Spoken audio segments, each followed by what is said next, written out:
우리 로마서 15장 말씀 함께 듣도록 하겠습니다. 15장. 믿음이 강한 우리는 마땅히 믿음이 약한 자의 약점을 담당하고 자기를 기쁘게 하지 아니할 것이라. 우리 각 사람이 이웃을 기쁘게 하되 선을 이루고 덕을 세우도록 할지니라. 그리스도께서도 자기를 기쁘게 하지 아니하셨나니 기록된 바 주를 비방하는 자들의 비방이 내게 미쳤나이다 함과 같으니라. 무엇이든지 전에 기록된 바는 우리의 교훈을 위하여 기록된 것이니 우리로 하여금 인내로 또는 성경의 위로로 소망을 가지게 함이니라. 이제 인내와 위로의 하나님이 너희로 그리스도 예수를 본받아 서로 뜻이 같게 하여 주사 한 마음과 한 입으로 하나님 곧 우리 주 예수 그리스도의 아버지께 영광을 돌리게 하려 하노라. 그러므로 그리스도께서 우리를 받아 하나님께 영광을 돌리심과 같이 너희도 서로 받으라. 내가 말하노니 그리스도께서 하나님의 진실하심을 위하여 할례의 추종자가 되셨으니 이는 조상들에게 주신 약속들을 견고하게 하시고 이방인들도 그 긍휼하심으로 말미암아 하나님께 영광을 돌리게 하려 하심이라. 기록된 바 그러므로 내가 열방 중에서 주께 감사하고 주의 이름을 찬송하리로다 함과 같으니라. 또 이르되 열방들아 주의 백성과 함께 즐거워하라 하였으며 또 모든 열방들아 주를 찬양하며 모든 백성들아 그를 찬송하라 하였으며 또 이사야가 이르되 이새의 뿔이 곧 열방을 다스리기 위하여 일어나시는 이가 있으리니 열방이 그에게 소망을 두리라 하였느니라. 소망의 하나님이 모든 기쁨과 평강을 믿음 안에서 너희에게 충만하게 하사 성령의 능력으로 소망이 넘치게 하시기를 원하노라. 내 형제들아 너희가 스스로 선함이 가득하고 모든 지식에 차서 능히 서로 권하는 자임을 나도 확신하노라. 그러나 내가 너희로 다시 생각나게 하려고 하나님께서 내게 주신 은혜로 말미암아 더욱 담대히 대량 너희에게 썼노니 이 은혜는 곧 나로 이방인을 위하여 그리스도 예수의 일꾼이 되어 하나님의 복음의 제사장 직분을 하게 하사 이방인을 제물로 드리는 것이 성령 안에서 거룩하게 되어 받으실 만하게 하려 하심이라. 그러므로 내가 그리스도 예수 안에서 하나님의 일에 대하여 자랑하는 것이 있거니와 그리스도께서 이방인들을 순종하게 하기 위하여 나를 통하여 역사하신 것 외에는 내가 감히 말하지 아니하노라. 그 일은 말과 행위로 표적과 기사의 능력으로 성령의 능력으로 이루어졌으며 그리하여 내가 예루살렘으로부터 두루 행하여 일루리곤까지 그리스도의 복음을 편만하게 전하였노라. 또 내가 그리스도의 이름을 부르는 곳에는 복음을 전하지 않기를 힘썼노니 이는 남의 터 위에 건축하지 아니하려 함이라. 기록된 바 주의 소식을 받지 못한 자들이 볼 것이요 듣지 못한 자들이 깨달으려 함과 같으니라. 그러므로 또한 내가 너희에게 가려 하던 것이 여러 번 막혔더니 이제는 이 지방에 일할 곳이 없고 또 여러 해 전부터 언제든지 서반하러 갈 때에 너희에게 가기를 바라고 있었으니 이는 지나가는 길에 너희를 보고 먼저 너희와 사귐으로 얼마간 기쁨을 가진 후에 너희가 그리로 보내주기를 바람이라. 그러나 이제는 내가 성도를 섬기는 일로 예루살렘에 가노니 이는 마게도냐와 아가야 사람들이 예루살렘 성도 중 가난한 자들을 위하여 기쁘게 얼마를 연보하였습니다. 저희가 기뻐서 하였거니와 또한 저희는 그들에게 빚진 자니 만일 이방인들이 그들의 영적인 것을 나눠 가졌으면 육적인 것으로 그들을 섬기는 것이 마땅하니라. 그러므로 내가 이 일을 마치고 이 열매를 그들에게 확증한 후에 너희에게 들렀다가 서반하러 가리라. 내가 너희에게 나아갈 때에 그리스도의 충만한 복을 가지고 갈 줄을 아노라. 형제들아 내가 우리 주 예수 그리스도와 성령의 사랑으로 말미암아 너희를 권하노니 너희 기도에 나와 힘을 같이 하여 나를 위하여 하나님께 빌어 나로 유대에서 순종하지 아니하는 자들로부터 건짐을 받게 하고 또 예루살렘에 대하여 내가 섬기는 일을 성도들이 받을 만하게 하고 나로 하나님의 뜻을 따라 기쁨으로 너희에게 나아가 너희와 함께 편히 쉬게 하라. 평강의 하나님께서 너희 모든 사람과 함께 계실지어다. 아멘. 아멘. 우리 주님 말씀입니다. 오늘 15장 말씀 이제 다음 주 월요일이면 16장을 마무리되는 로마서인데요. 오늘 15장 말씀을 보시면 1절부터 이제 믿음이 강한 사람이 믿음이 약한 사람들을 돌봐야 된다는 말씀이 나오거든요. 근데 로마서 배경을 보면 로마 성도들이 당시에 이제 로마의 박해가 시작될 즈음이었다고 볼 수 있어요. 그러니까 박해가 있었다는 상황이라는 거죠. 그런 상황이라고 본다 한다면 자기 자신도 사실은 그 박해 앞에서 믿음을 지키기가 쉽지 않은 상황이었다라는 겁니다. 이런 상황을 한번 생각을 해본다고 한다면 사실 아무리 믿음이 좋은 사람일지라도 서로의 믿음을 세워주기는커녕 자신의 믿음도 지키기 어려울 수 있는 상황이었다라는 것을 우리가 아마 예상해 볼 수 있을 것입니다. 제가 선한목적의 젊은 교회 사역을 할 때에 한 번은 청년 리더들한테 그런 도전해 본 적이 있어요. 당시에 제가 이 맡겨 있는 또래 청년들이 참 이상하게 좀 이렇게 우울증이나 뭐 여러 가지 삶의 여러 가지 어려움들 이런 문제들이 많은 친구들이 꽤 덜어도 있었거든요. 그래서 그 청년들을 한번 품어보자 이제 그런 얘기들을 한번 했던 적이 있는데 그때 제가 공동체 안에 한 6개 그룹이 있었는데 한 그 그룹마다 한 두세 명씩 좀 이렇게 나눠서 한번 기도하면서 그 어려운 청년들을 한번 세워보자 그런 취지를 가지고 이제 시작을 했어요. 그래서 뭐 리더들도 그 취지에 공감을 해서 그래요 전사님 한번 해보죠 이렇게 했던 기억이 납니다. 시작은 참 좋았습니다. 그래서 함께 모여서 그 청년들과 함께 그 청년들을 위해 리더들과 함께 소식을 나누면서 기도하면서 나아갔습니다. 근데 한 주가 지나고 또 한 주가 지나면서 한계가 오더라고요. 왜 그랬냐? 리더들도 사실 자신의 삶 속에서 어려움들을 찾아봤기 때문이었습니다. 자신들의 삶의 문제도 기도하기가 참 급급할 정도로 리더들의 삶도 굉장히 힘들고 힘겨워하는 모습을 봤습니다. 사실 그러면서 그 어려운 청년들 돕자라는 그런 취지가 점점 희미해져 가고 그랬던 기억이 납니다. 여러분 오늘 1절 말씀에 보면 바울은 믿음이 강한 사람이 믿음이 약한 사람을 돌봐야 한다라고 말하고 있습니다. 설교하는 저도 마찬가지입니다. 여러분 사랑합시다라고 말하고요. 어려운 성도들 품어보자고요라고 제가 설교는 할 수 있지만 참 말은 쉽다라는 생각을 해봅니다. 사실 현실은 그건 그렇지 않다라는 것이죠. 아무리 믿음이 좋은 성도분들이 있더라도 현실은 또 그게 아니라는 것을 우리가 압니다. 자신의 삶도 견디고 이겨내기가 쉽지 않은 우리의 삶의 현장입니다. 사실 제가 앞서 나눴지만은 제가 청년 사역하면서 사실 이게 실패였거든요. 그걸 보면서도 우리 성도분들의 삶도 녹록지가 않은 상황인데 누군가를 더 품는다라는 건 더 쉽지 않다라는 생각을 해봅니다. 그런데 문득 이 본문을 묵상하면서 그런 생각이 들었어요. 바울이 박해가 있는 이런 상황, 자신의 믿음도 지키기 어려운 상황 가운데 그러면서도 이런 편지를 썼을까? 그런 상황 알면서도 그렇게 품어야 된다라고 썼을까? 라는 생각이 문득 들었습니다.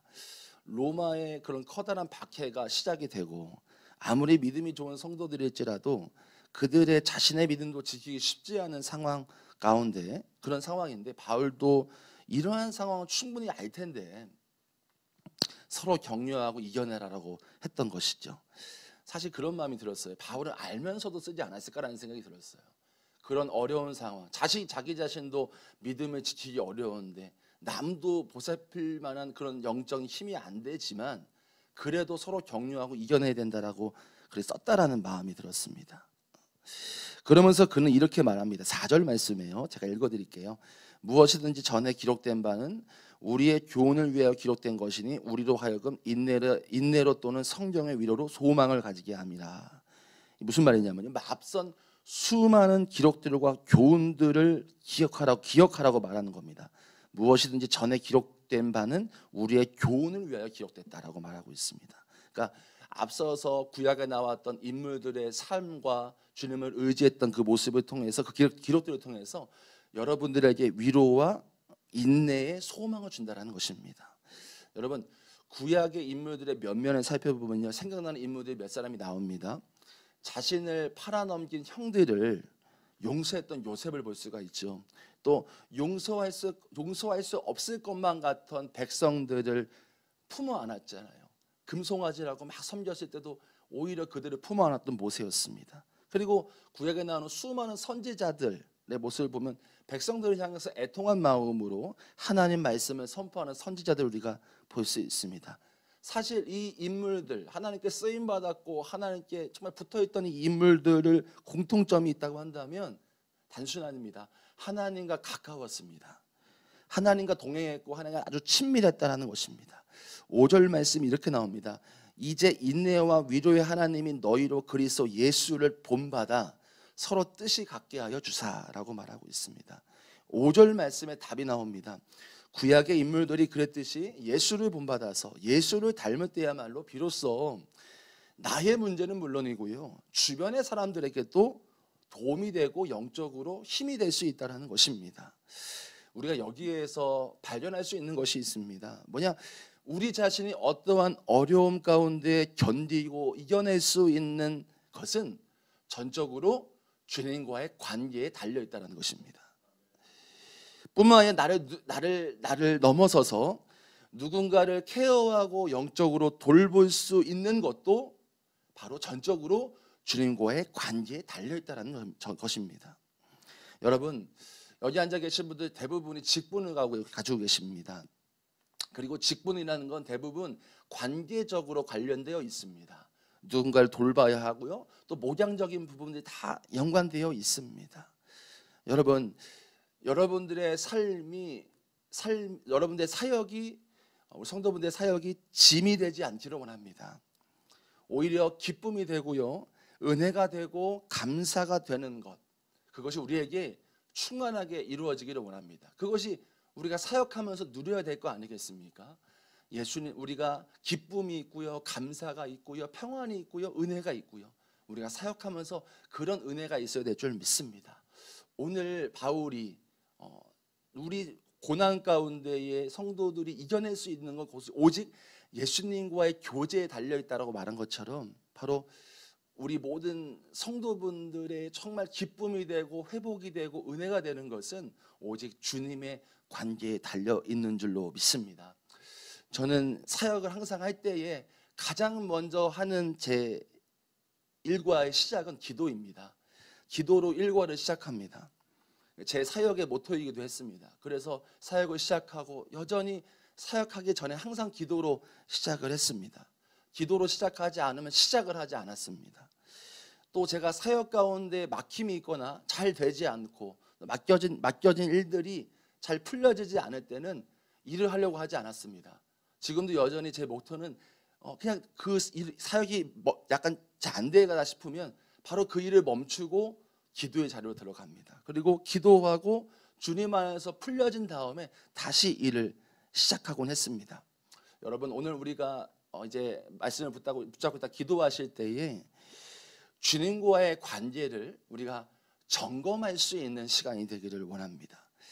주님과의 관계, 그것을 다시 한번 점검하면서 우리 모든 사역을 점검하면서 다시 한번 우리의 사역을, 우리의 삶을 정렬하고요, 주님 앞에서. 그리고 주님의 관계로 제대로 정말 주님 앞에 시작할 수 있는 저와 여러분 되기를 원합니다. 우리 7절 말씀을 보면 바울이 이렇게 말하고 있어요. 제가 읽어드릴게요. 그러므로 그리스도께서 우리를 받아 하나님께 영광을 돌리심과 같이 너희도 서로 받으라 라고 나와 있습니다. 서로 받으라 라고 말하고 있습니다. 바울이 하고 싶은 말이 뭐냐면요, 교회 안에는 모든 사람이 하나로 뭉쳐야 되고 믿음이 약한 사람과 믿음이 강한 사람들 모두 한 몸을 이루어야 된다는 것입니다. 또 오늘 보면 쭉 보다 보면 유대인들과 이방인이든지 교회의 가족으로서 한 마음으로 품어야 한다는 것을 바울은 말하고 있는 것입니다. 여러분, 그런데요, 우리가 교회가 어떤 사람이라도 품어내는 게 교회잖아요. 근데 어떤 사람이라도 품어낼 수 있는 것은 우리가 아십니다. 또 로마서를 통해서 압니다. 우리의 노력이나 힘으로 되어지지 않는다라는 사실입니다. 여러분, 우리가 다 복음을 만났기 때문에 복음에 그 능력이 있다는 것을 우리가 다 압니다. 바로 복음에 그 열쇠가 있는 것이죠. 교회가 연합이 될 수 있는 것, 관계 속에서 주님의 연합을 주시는 것은 우리의 노력이 아니라 복음으로 되어진다는 사실입니다. 이 주님을 바라볼 때에 내가 죽고 내 감정, 내 생각, 내 경험을 내려놓고 예수님이 사실 때에 그것이 가능한 것이지요.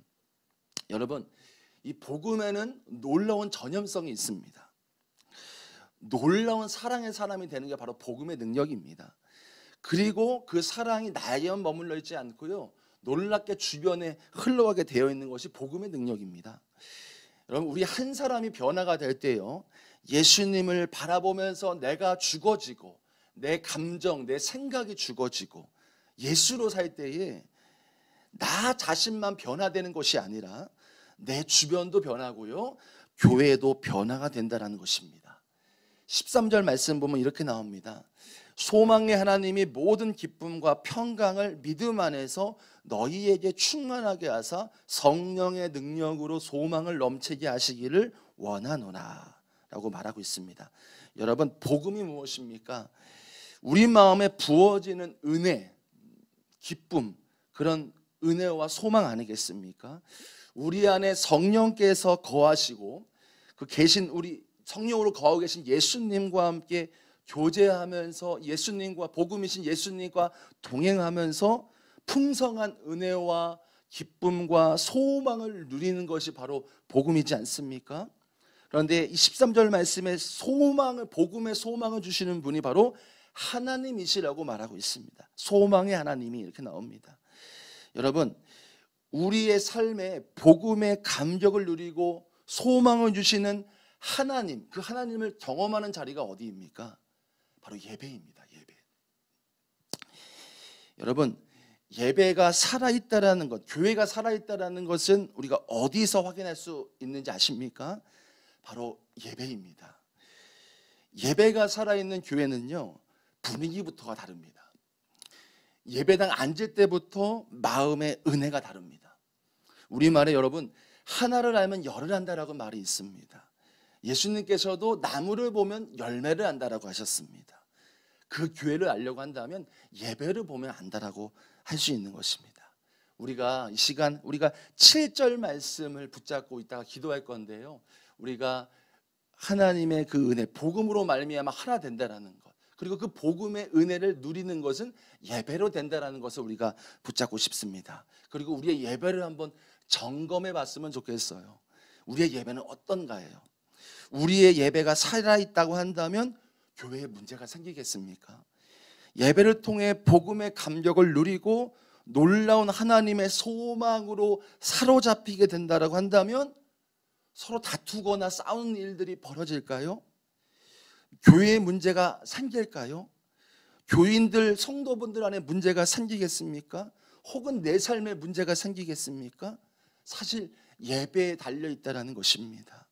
그러나 반대로 예배가 우리 안에 회복이 되면요, 예배가 회복이 되면 예배를 통해서 복음의 감격이 우리 안에 누려지고 소망으로 충만하게 우리에게 부어지면은 여러분 그 소망으로 붙잡혀지잖아요. 용서 못할 사람이 없어집니다. 정말 그 복음의 능력으로 예배를 통하여 주님의 소망과 은혜가 우리 안에 부어지면요, 용서 못할 사람이 없어져요. 품지 못할 사람이 없습니다. 여러분 우리가 우리 안에 예배가 회복되기 원합니다. 형식적인 예배의 자리가 아니라 예배를 통하여 우리 안에 부어지는 하나님의 소망과 복음의 감격이 우리 안에 충만하게 일어날 수 있기를 소망합니다. 우리 14절 말씀 우리 볼 때요, 14절 이하의 말씀을 보면 바울은 마치 자신의 사도 직분을 변호하는 것처럼 느껴집니다. 14절 16절 말씀을 보면 이렇게 나옵니다. 이 은혜는 곧 나로 이방인을 위하여 그리스도 예수의 일꾼이 되어 하나님의 복음의 제사장 직분을 하게 하사 이방인을 제물로 드리는 것이 성령 안에서 거룩하게 되어 받으실 만하게 하려 하심이라. 이 부분뿐만 아니라요, 고린도 전서에도 자신의 직분을 변호하는 장면이 나옵니다. 사실 바울이 이렇게 자신의 사도직에 대해 변호하는 까닭이 있습니다. 왜냐하면요, 그동안 수많은 반대자들이 이러한 공격을 했기 때문인 거예요. 어떻게 보면 여러분, 바울이 오늘 본문에서 자신의 사도직을 변호하는 모습은 한편으로는 은혜입니다. 그렇지만 다른 한편으로는 바울 자신에게 열등한 의식이 있었다라는 반증이기도 합니다. 여러분, 예수님과 바울은 예수님과 함께 했던 정통 사도는 아니었습니다. 뿐만 아니라 기록에 따르면 바울은 언변이 좋지 못했다라고 말합니다. 말을 잘 못했다라는 겁니다. 그렇다고 해서 다른 사람들처럼 보기에 외모가 훤칠하지는 않았다라는 겁니다. 그리고 키도 크지 않았다라는 기록도 있습니다. 자신의 열등한 심정을 편지에까지 기록하는 것을 보면 바울 자신의 사역 가운데 이러한 열등한 의식이 큰 시험거리였던 것은 맞는 것처럼 보입니다. 여러분, 만약에 오늘 바울이 자신이 겪고 있는 다른 사도들과 비교되는 모습들, 자신이 기록되어 있지 않지만 사도의 정통성도 없고 그렇다고 언변도 뛰어나지 못하고 외모나 풍채도 좋지 못한 모습 때문에 공격을 받고 있는데 그 때문에 열등감에 사로잡히고요, 질투에 사로잡혀 있었다면 어떨까요? 아마도 분명한 것은 하나님께 맡겨주신 이방인을 위한 사역에 큰 지장이 됐을지도 몰라요. 그가 가지고 있었던 상처, 공격들로 인한 열등감을 가지고 또 질투가 생기고 그렇다고 했다면 바울의 사역이 아마 지장이 있었을지도 모릅니다. 그런데 여러분, 17절부터 21절을 보면요, 좀 차분해진 느낌이 들어요. 앞에서는 분명히 이렇게 대변하고 변호하는 것처럼 보이지만요, 17절부터 쫙 보면 뭔가 이렇게 하나님의 일에 대해 자랑한다 이러면서 좀 차분해진 느낌이 듭니다. 이것을 풀어서 이 고백을 풀어서 설명드리면 이렇습니다. 나에게 자랑은 오직 예수님이다. 나는 비록 말도 어둡고 부족하지만 모든 것을 성령의 능력으로 이루어졌다. 나는 남이 일군 그곳에 다시 복음을 전하기보다 복음이 전해지지 않는 그곳으로 가겠다. 이러한 바울의 고백, 16절 말씀에 자신을 변호하고, 그렇지만 17절 말씀부터 하나님이 하셨다, 성령의 능력을 했다, 이런 분위기를 보면 어찌 보면 그의 열등감이 조금 해소되고 열등감에서 이겨낸 모습을 우리가 볼 수 있다는 것입니다. 그는 고백하죠. 나의 자랑은 예수님이다라고 말하고 있는 것입니다. 고린도후서를 보면 12장에서도 이렇게 고백하고 있어요. 9절 10절인데요. 제가 읽어드릴게요. 나에게 이르시기를 내 은혜가 내게 족하도다. 이는 내 능력이 약한 데서 온전하여 짐이라 하신지라. 그러므로 도리어 크게 기뻐함으로 나의 여러 약한 것들에 대하여 자랑하리니 이는 그리스도의 능력이 내게 머물게 하려 함이라. 그러므로 내가 그리스도를 위하여 약한 것들과 능욕과 궁핍과 박해와 곤고를 기뻐하노니 이는 내가 약한 그때의 강함이니라 라고 고백하고 있습니다.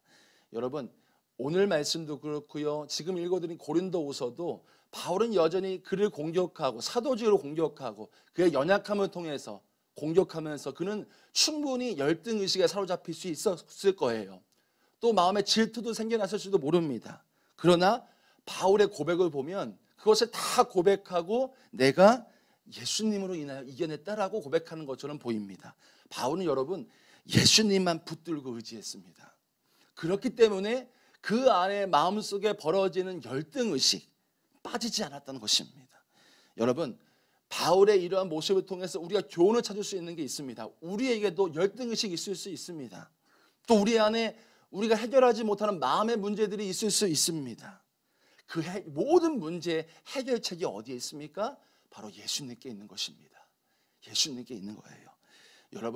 여러분 삶 가운데, 저도 마찬가지, 여러분 삶 가운데에 우리 마음속에 해결되지 않는 마음의 문제, 또 계속해서 넘어지고 있는 문제, 우리의 영을 문제시키고 우리가 하나님과의 관계를 끊어버리게 하고 멀어지게 만들고 문제가 생기게 만드는 해로운 것들이 충분히 우리 마음속에 존재합니다.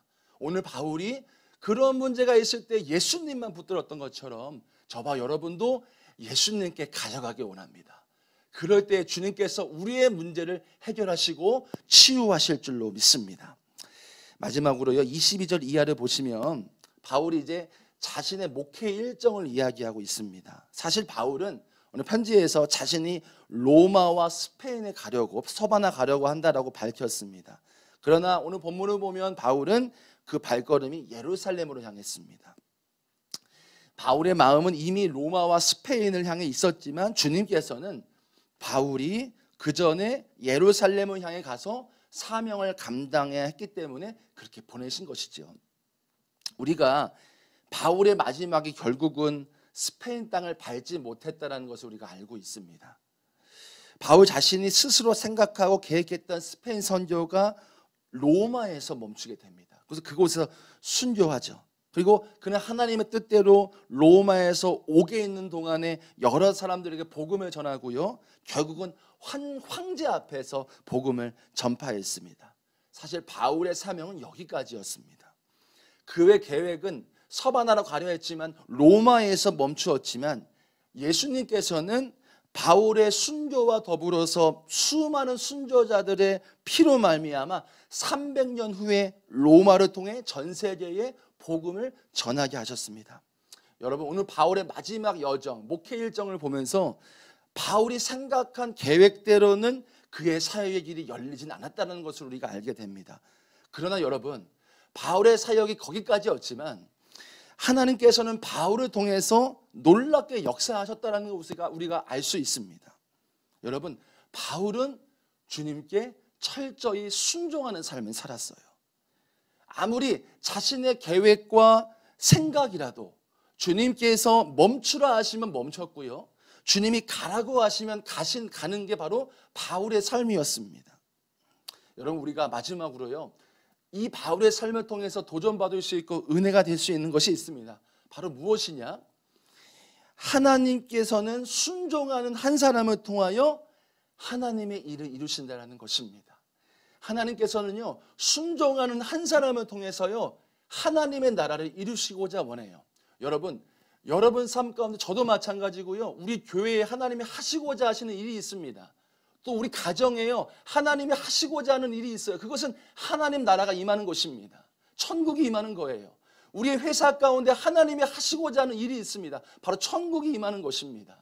어느 곳이든지 하나님이 우리를 통해서 하시고자 하는 일들이 있어요. 바로 천국이 임하는 것이고 하나님 나라가 임하는 것입니다. 그런데 어떻게 일하십니까? 우리의 순종을 통해서요. 우리의 생각, 우리의 계획이 아니라 주님이 말씀하실 때 내 주님 내가 순종하겠습니다. 그 순종하는 한 사람을 통하여 하나님은 하나님의 나라를 임하게 하실 줄로 믿습니다. 저와 여러분이 그런 순종하는 한 사람 되기를 축복합니다. 우리 시간 기도하겠습니다. 우리 세 가지 넣고 기도하실 때요, 5절과 7절 말씀 먼저 붙들고 기도하겠습니다. 이제 인내와 위로의 하나님이 너희로 그리스도 예수를 본받아 서로 뜻이 같게 하여 주사 그러므로 그리스도께서 우리를 받아 하나님께 영광을 돌리심 같이 너희도 서로 받으라. 여러분, 교회 안에서 벌어지는 모든 일들은 사실 모두 영적인 일들입니다. 주님의 관계에서 풀리면 모든 문제가 풀려지고요, 또 예배가 회복이 되면 모든 문제가 풀려질 줄로 믿습니다. 우리 시간 기도하실 때요, 주님과의 관계가 회복되게 하여 주옵소서. 항상 우리의 삶 가운데 기도가 앞서지게 하여 주시고 예배가 앞세워지게 하여 주옵소서. 우리의 삶 가운데 주님 안에서 모든 문제가 풀려지고 예배 안에서 모든 관계와 교회 안에 묶여진 것들이 풀려지게 하여 주옵소서. 우리 기도하시겠습니다.